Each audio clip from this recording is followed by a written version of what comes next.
Hello everybody and welcome to Storm Reads, and today I'm going to be doing a recent reads video.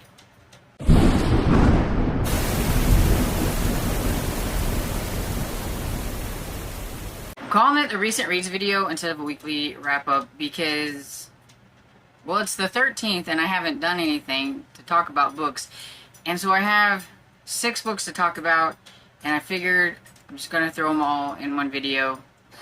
And so it's not exactly a weekly reads video. It's more like a 2 weeks, kind of thing, because it is the 13th. Anyway, this is also where only 3 out of the 6 books were even on my TBR. The reason I actually do have the 6 books is because 2 of them I'd already been working on, or I wouldn't even have that many. I feel like I'm really behind, and it's because of the eyeball reading. And I know 6 books is a lot. Some people don't even read 6 books in a month. But this is just me being hard on myself. I have a lot of eyeball reading options this month, and so I know I'm not going to get as many as I normally do. But it triggers like something in my brain that drives me crazy that says I'm not reading enough, even though I know that I'm perfectly fine. It's just me. Anyway, before I ramble more, let's just get on to the books. So, book number 1 that wasn't on my TBR, Shark Night by R.L. Stine. I got sent this nice little email from Blackstone Audio, and they're like, here's a list of books that we have on NetGalley, like the audiobooks, if you would like to download one. And that was on there. And I was like, oh, look, a middle grade book, R.L. Stine. I like him. We'll go ahead and we'll get that one. And it was okay. I don't think it's his best, but it was interesting. I think my problem with this is the premise of the story sounded like it was going to be one thing, and then the actual story was like a totally different thing. And I thought it was fairly easy to guess exactly where the story was headed. Now, it is middle grade, and so sometimes they are a lot easier to guess where things are going and everything. But I do suspect that some middle graders could probably maybe figure it out too. And so I just don't think it was wowing of any sorts. I give it 3.5 stars because I thought it was okay. It's about a kid who, his mother, I think, does like reality TV and things like that, or documentary type things, and she wants to pitch, she needs a job. She wants to pitch a storyline to this director or something of a shark night type thing, and it's not going to be like any other, because they've we've already had these shark, things, but it's about a kid being put in with a shark and how he can escape being in the, and I'm thinking, that doesn't even sound like a fun, show to watch. I mean, who wants, I don't know, I guess some people are morbid, but I'm like, who wants to watch a person try to fight for their life against a shark in a tank or whatever it is? I mean, unless it's like a movie and everything. But so the guy goes for what, she's wanting to do, and so they get an actor, because nothing is ever as it seems. And he's going to be the one that goes into the tank to do the thing. And they're supposed to have this hammerhead shark, and it's an old shark, and it doesn't have all of its teeth and things like that. It's just for fun. And the main character is afraid of sharks in the water and everything. He's glad that he's not the one that's going to end up having to do it. But then something happens, and he ends up being the one put in the water. And then it goes in a way different direction than I was thinking, because here I'm thinking this is going to be about a kid who's having to survive a shark attack or whatever, and it went way into a different direction, and it was just, I don't know. Sometimes I feel that R.L. Stine has a hard time with his endings too, because sometimes I can think, well, this isn't too bad, and then the ending happens, and then it was like, oh, okay. And I kind of thought that was a little bit how this one was going, even though the premise of the story went way in a different direction than I thought it was going to be going. I still enjoyed it overall. Then, I mean, like I said, I had pretty much guessed like what was going on, and so the ending wasn't any big deal whenever you figure things out. Then the next book I have is The Presence by Heather Graham, and this is the second book in the Harrison Investigation series. And I'm glad that this one went a lot smoother and a lot better than the first book in the series. So I'm going to say, if you have read, I think it's called The Haunting, or The Haunted, or something like that, which is the first book in the Harrison Investigation series, which is like a prequel to the Proof Hunter series. If you read that first one, absolutely hated the main male character. He was a total jerk through the whole thing. You didn't buy the relationship at all. It was just horrible. Second one was a lot better. So I think I gave the first book like 2 stars or something like that. I mean, I really didn't like it. 2 or 3 stars, somewhere around there. I didn't like it. I give this one 4 stars. This one's set in Scotland, and you've got the main character, I think her name is Tony, or Tori, or something like that. And you know that she can see ghosts, she can do these things because of the prologue, because they always have like a prologue that lets you know like some things that happen. And so when stuff starts happening in like the present day, you're not surprised and all that stuff. She and her friends and one family member that she just met, they find out that there's this a castle in Scotland that's up for like sale or whatever, so they put in their money to like, I think, rent it out or do something, and they were going to do like a reenactment and make it into like a tourist attraction. And in the middle of one of their times that they're doing this tourist thing, this guy comes in on a horse wanting to know what in the world is going on, and he looks exactly like the person that she's telling the story about, and his name is exactly the same as the person she's telling the story about, and she swears absolutely has no idea that there was even somebody that existed, and he says that this is his castle and wants to know why all these people are here and all that stuff. And so yeah, it kind of goes on from there, and of course we're going to have a romance between the 2 main characters, and some ghosty encounters and murder that they're trying to figure out and solve and all that kind of stuff. And I like this one. He was a little abrasive at first, but I mean, you gotta think that there are these strange people in his house. Even though he's not really living there that much, it's still his, and there are strange people in his house, and he has no clue why they thought they could rent this house and they could use it. Like, so they got scammed, basically.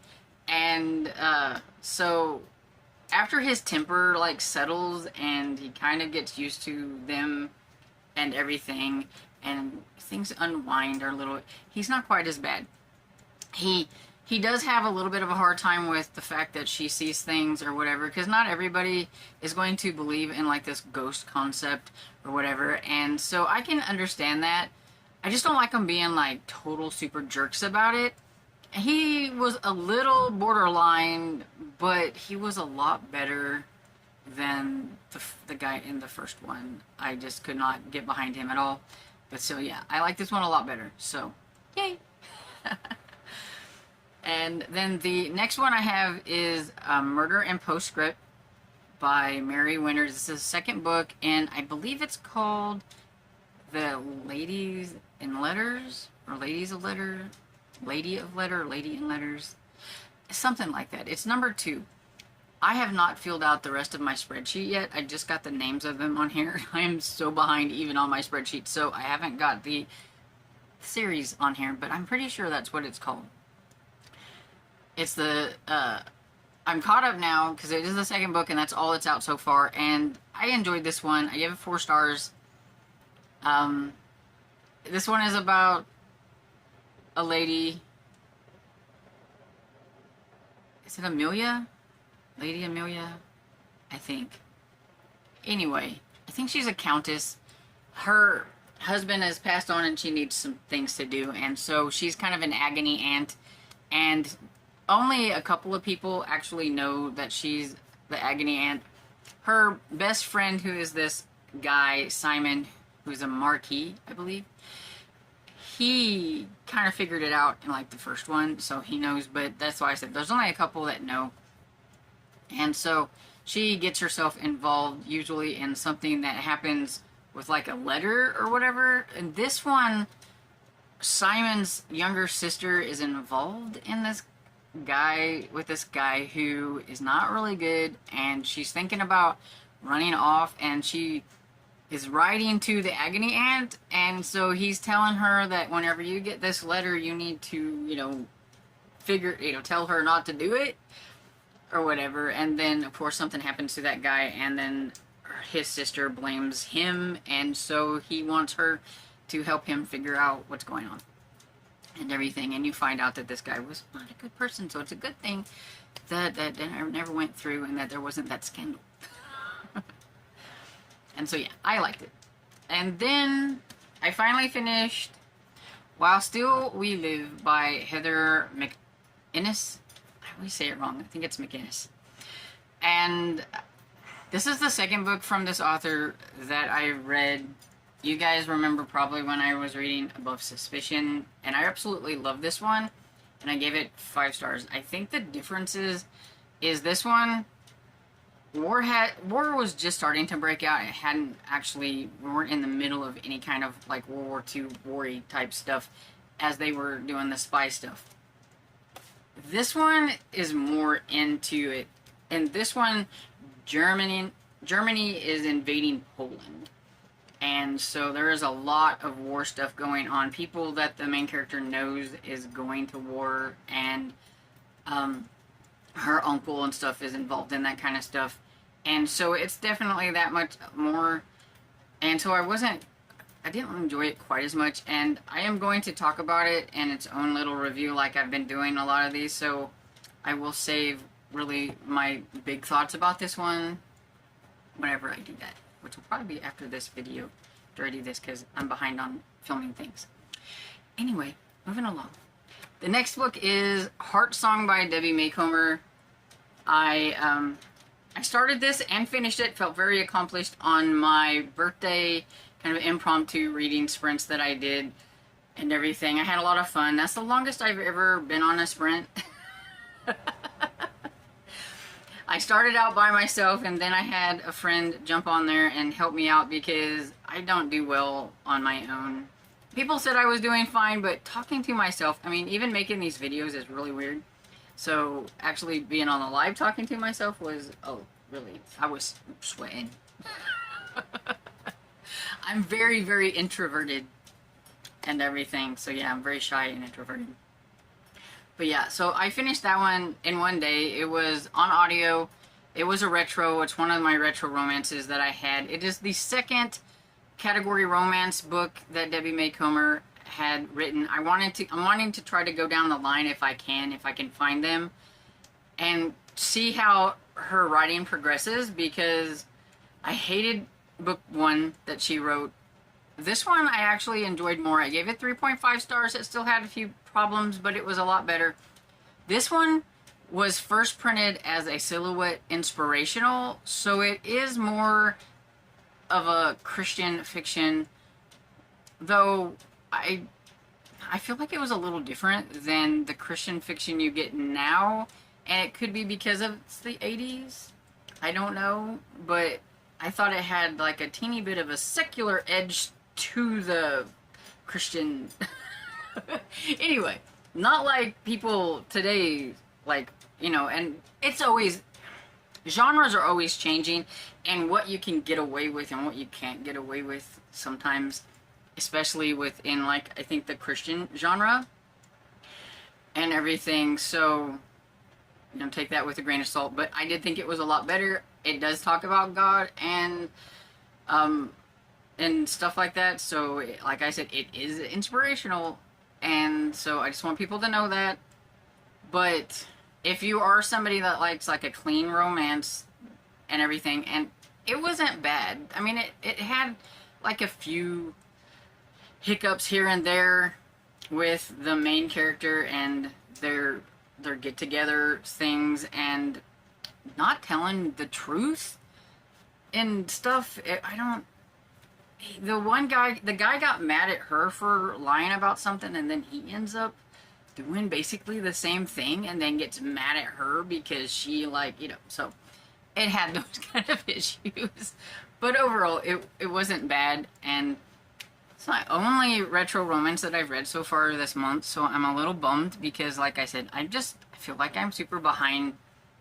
And this next book is one of the reasons I shouldn't have signed up for this tour for Bookouture, because it was in July and you get an e-arc and you have to read it with your eyeballs. And yeah, I had all this other stuff that I was wanting to do. And when you sign up and you have a date that you have to finish it by, you have to finish it. And because I have a book blog that I use a little bit and everything. I do most of my stuff now with YouTube, but I used to be really heavy into like the book blog stuff. So I had this, and it's called The Missing Body by Carrie Wilkinson. And I like this author, so I thought it was a sure bet that I was actually going to enjoy this book. And I actually had to tell the Bookouture people that I wasn't a fan and that I couldn't give it a good rating. So they, since it is a tour and it's a promotional thing, they don't like you to have your negative stuff on their tours, and so they gave me like a little excerpt to put on my blog instead of a review. But I can tell y'all what I thought, and I didn't like it. I gave it 2 stars. It was the most boring thriller ever. It was more of a drama than a thriller. It was a very unthrilling thriller. It's so much that me and my friend, because she's on the same tour, which I thought was funny because we didn't even plan that, she called it The Missing Plot. She liked it a little bit more than I do, but that happens with thrillers with me and her. She always likes them more than I do. Or she can eke out the good stuff, and I'm like, no. I would have DNF'd it if I wasn't trying to read it for this, and that was my problem, and it was getting to, I didn't want to read, and I was having to push myself to read this book. And yeah, I should have just bailed out and told them that I was bailing out like long before, but I was really hoping that it was going to get better. But the fact is that I figured out like the plot twist even before the halfway point. I mean, I was telling my friend, I'm like, it better not be this, or what, and it was one of those things pretty much. I was pretty on spot with, so, I mean, it didn't even have a surprising plot twist at the end. So, yeah, it was not a very good thriller. But I've liked this author's stuff before, so it was just kind of a dud. But I was kind of bummed because I really thought this is going to be a fast pace, it's going to go good, I like this author, and then I got bogged down in that one. And I needed to have it read by today, actually, the 13th that I'm filming. And I got it finished on the 10th. And so, yeah, so it was taking up a lot of my reading time from the 1st to the 10th. And aggravating me the whole entire time. So, that's kind of why I feel like I'm super behind. Anyway, that's all the books that I've read so far, though. So, it's been a little bit of an average start to July. I'm hoping that now it's going to pick up and it's going to be a lot more fast-paced from now on. We'll see. I still have a lot of eyeball reading to do, but I'm hoping that the eyeball reading that I'm going to be doing is going to be good stuff. Putting it out there, good stuff, need good vibes. And so, anyway, let me know if you have heard of any of these books that I read. If you have read them, what did you think about them down in the comments?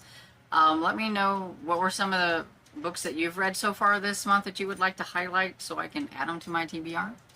And I hope you enjoyed this video, and if you did, please give it a thumbs up and subscribe, and I will see you all in the next video. Bye!